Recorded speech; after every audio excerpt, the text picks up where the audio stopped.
1990 সালে বাংলাদেশের সাতক্ষীরা অঞ্চল থেকে হওয়া এক খবর বাইরের বিশ্বে খুব হইচই ফেলে দিয়েছিল। সেটি হলো সাতক্ষীরা ও তার আশেপাশের অঞ্চল থেকে হঠাৎ করে বেশ কিছু নাবালিকা মেয়ে মানুষ গায়েব হয়ে যায়। কিছুতেই তাদের খোঁজ পাওয়া যায় না। ওলাদ চক্র নামে এক গ্রুপের এই ঘটনার পেছনে প্রত্যক্ষ হাত ছিল বলেই জনশ্রুতি ঘটে। সবাই বলতে শুরু করে এই ওলাদ চক্র মেয়েদের হঠাৎ করে হারিয়ে যাওয়ার পেছনে দায়ী। Premium commercial space is now for rent. Featuring ample parking and excellent accessibility, this 4,200 square foot space is ready. Elevate your business and call us today. স্যাটানিজমের নাম আমরা সবাই শুনেছি। সৃষ্টিকর্তা হিসাবে শয়তানকে বিশ্বাস করা ও তার পূজা করাই এক কথায় স্যাটানিজম। এটা এমন এক স্বতন্ত্র ধর্ম যার চর্চা করা সভ্য সমাজে পুরোপুরি নিষিদ্ধ। এর চর্চা করতে হয় গোপনে এবং যুগে যুগে বিভিন্ন গ্রুপ এই স্যাটানিজমের চর্চা করে এসেছে। ওলাদ চক্র তেমন একটি গ্রুপ।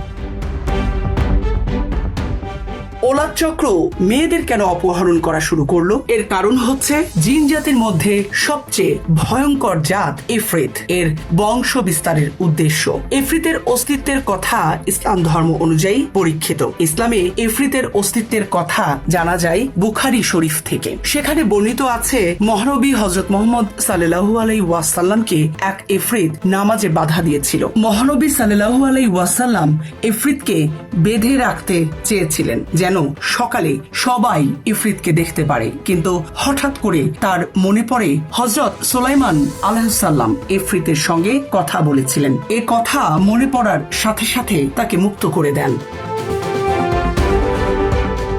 আগেই বলা হয়েছে ইফরিত জিন জাতির মধ্যে সবচেয়ে ভয়ঙ্কর ও বিপজ্জনক। তাদের কখনো দেখা যায় না, তবে তাদের আওয়াজ শোনা যায়, তাদের অস্তিত্ব অনুভব করা যায়। এরা মানব নারীর সঙ্গে যৌন সম্পর্ক স্থাপন করতে পারে এবং এতে করে সেই মানব নারী অন্তঃসত্ত্বা হয়ে থাকে। সাধারণত মানুষ 9 মাসের মাথায় জন্মগ্রহণ করলেও ইফরিতের সন্তান জন্ম নেয় 1 মাসের মাথায়। তার ওরসেই মানবীর গর্ভে 29 দিনে বেড়ে ওঠে ভ্রূণ। যে সন্তান জন্মগ্রহণ করে সে জন্ম নেয় নাভাল কর্ড ছাড়াই, অর্থাৎ সে এই 1 মাস মায়ের গর্ভে বড় হয়েছে ঠিকই, কিন্তু মায়ের শরীর থেকে পুষ্টি লাভ করেনি। তাকে হৃষ্ট পুষ্ট করে বড় করে তুলেছে খোদ শয়তান জিন ইফরিত নিজে।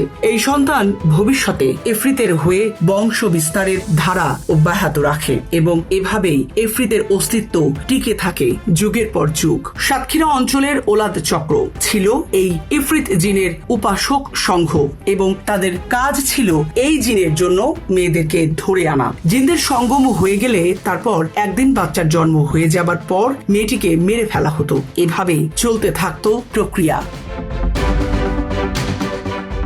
একসময় ফাঁস হয়ে যায় ওলাদ চক্রের সেই গোপনীয় ও বর্বরচিত আখ্যানের কথা। সে সময় ঢাকা বিশ্ববিদ্যালয়ের একজন প্রফেসর ডক্টর কাসিম আলী ইফরিতের অনুসারী ও বংশধরদের নির্মূল করার উদ্দেশ্যে কেয়ামত আন্দোলন নামে এক আন্দোলনের নেতৃত্ব দেন।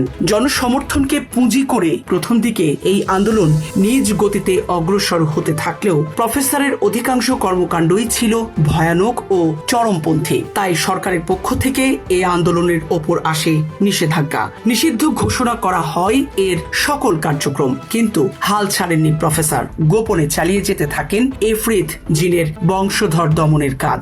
এ কাহিনীর ওপর ভিত্তি করে Qasim Ali the evil child নামে একটি বই লিখেছেন। যদিও ইফরিতের কাহিনী তুলে ধরতে গল্প লেখক পুরোপুরি ইসলামিক মিথোলজির আশ্রয় নেননি, খানিকটা নিজ মনের মাধুরীও মিশিয়েছেন। কারণ সাতক্ষীরার এই কাহিনী, ওলাদ চক্র, ঢাকা বিশ্ববিদ্যালয়ের প্রফেসর কাসিম আলী সবই লেখকের কল্পনা প্রসূত।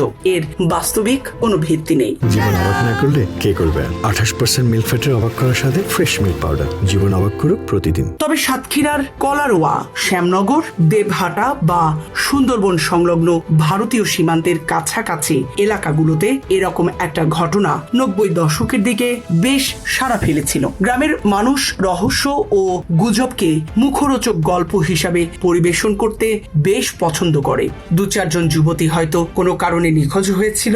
এর সাথে ইফরিতের বা ওলাদ চক্র মিশিয়ে তৈরি করা হয়েছে জবরদস্ত কল্পকাহিনী। এখনো ওসব এলাকার মধ্যবয়স্ক মানুষেরা এই ঘটনাকে সত্যি বলেই ধারণা করে থাকেন। সামরিনা প্রীতি, ঢাকা এক্সপ্রেস।